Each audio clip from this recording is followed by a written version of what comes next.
नमस्कार, मी स्नेहा दिनेश जोशी. राष्ट्रप्रथममध्ये आपणा सर्वांचं हार्दिक स्वागत. अहिल्यानगरमध्ये नुकतीच महानगरपालिकेचे कंत्राटी कामगार धीरज परदेशी यांच्या हत्येची घटना घडली आहे. त्यानंतर पोलीस प्रशासन असो की महानगरपालिका प्रशासन यांच्यासमोर एक प्रश्न निर्माण झालाय. अहिल्यानगर शहरात कायदा आणि सुव्यवस्था नेमकी कुठे उभी आहे? धीरज परदेशी यांच्या हत्येनंतर शहरात संतापाचं वातावरण आहे. परदेशी यांच्या क्रूरपणे झालेल्या हत्येनं शहरात पुन्हा एकदा धार्मिक वातावरण तापलंय. कर्तव्यावर असणाऱ्या धीरज परदेशींना ज्या प्रकारे मारण्यात आलं त्यानंतर समाजाचा हा रोष साहजिक आहे.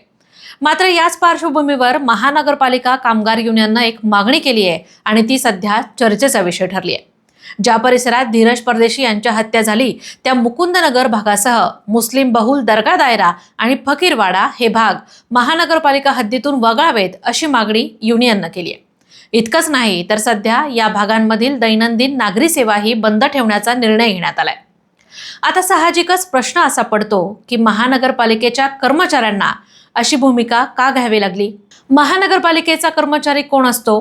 तो तुमचा नित्यनियमित कचरा उचलतो, रस्ते स्वच्छ करतो, पाणी पुरवठ्याची कामं करतो, जो नागरिकांच्या मूलभूत सुविधांसाठी रस्त्यावर उतरतो.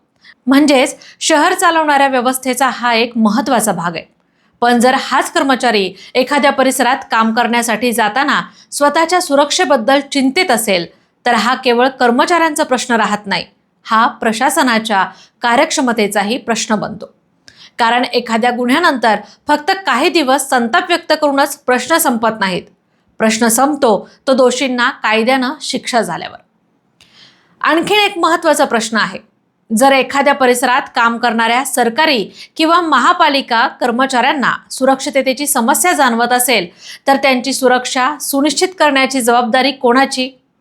कर्मचाऱ्यांना सुरक्षा देण्याऐवजी तुम्ही तिथे जाऊन काम करा एवढंच सांगणं पुरेसं आहे का? तर नाही. प्रशासनानं परिस्थिती गंभीर असेल तर त्यावर ठोस उपाय केले पाहिजेत. पोलीस बंदोबस्त हवा असेल तर तो द्यावा. गुन्हेगारांवर कारवाई हवी असेल तर तीही करावी. गुन्हेगारी प्रवृत्तींवर नियंत्रण हवं असेल तर कठोर पावलं उचलावीत. पण कायदा सर्वांसाठी समान असला पाहिजे.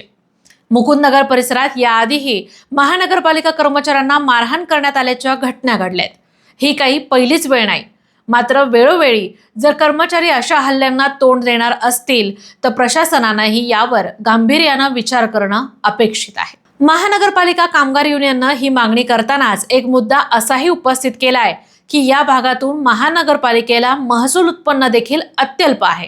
तरी सगळ्या सेवा देऊनही असे प्रकार घडत असतील तर त्या सेवा बंद केलेल्या चांगल्या. मग पालिका प्रशासनानं मुकुंदनगर, दर्गा दायरा, फकीरवाडा या भागातून महानगरपालिकेला किती महसूल मिळतो हेही जाहीर करावं. एखाद्या परिसरात कायदा सुव्यवस्थेची गंभीर समस्या असेल तर ती समस्या लपवणं किंवा तिच्याकडे दुर्लक्ष करणं योग्यही नाही. नागरिकांच्या सुरक्षिततेचा प्रश्न उपस्थित करणं, महानगरपालिका कर्मचाऱ्यांच्या सुरक्षेचा प्रश्न उपस्थित करणं हा कुणाविरुद्ध द्वेष नाही तर हा प्रशासनाला विचारलेला सरळ सवाल आहे. आज प्रश्न असा आहे की महानगरपालिका हद्दीतला प्रत्येक परिसर सुरक्षित आहे का? महानगरपालिकेचा प्रत्येक कर्मचारी तिथे निर्भयपणे जाऊन काम करू शकतो का? जर उत्तर नाही असेल तर प्रशासनानं आरशात पाहण्याची वेळ आली आहे. कर्मचाऱ्यांच्या सुरक्षतेची हमी कोण देणार? नागरिकांना सुरक्षेची हमी कोण देणार? आणि सर्वात महत्त्वाचं, कायद्याचा धाक नेमका कुणाला आहे? जर 100 हिंदू कुटुंबाच्या वस्तीत एक मुस्लिम कुटुंब सुरक्षित राहत असेल तर मुस्लिम वस्तीत हीच परिस्थिती हिंदू कुटुंबांच्या बाबतीत का होत नाही? प्रत्येक वेळी मुस्लिमांना त्यांची स्वतःची वेगळी वसाहत का करावी वाटते?